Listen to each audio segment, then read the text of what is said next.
কোরআনের কাছে কেউ যদি প্রশ্ন করে, ও কোরআন, এই পৃথিবীতে নাজিল হওয়ার আগে তুমি কোথায় ছিলে?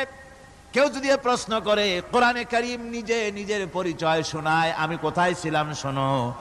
বাল হুয়া কুরআনুম মাজিদুন ফি লাউহিম মাহফুজ, বরং এই কিতাব অতীব মর্যাদা সম্পন্ন সুরক্ষিত ফলকে লিপিবদ্ধ ছিল, আমি ছিলাম লোহে মাহফুজে, সেখান থেকে এসেছি।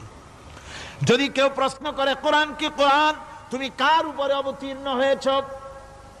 জবাব কোরআন নিজেই দেয়, ওয়া আমিনু বিমা নুজিলা আলা মুহাম্মাদ ওয়া হুয়াল হাক্কু মির রাব্বিহিম, ঈমান আনো সেই জিনিসের উপরে যেটা মুহাম্মদ সাল্লাল্লাহু আলাইহি ওয়াসাল্লামের উপর অবতীর্ণ হয়েছে। আবার অন্য আয়াতেও জবাব পাওয়া যায়, তাবারাকাল্লাযী নাযালাল ফুরকান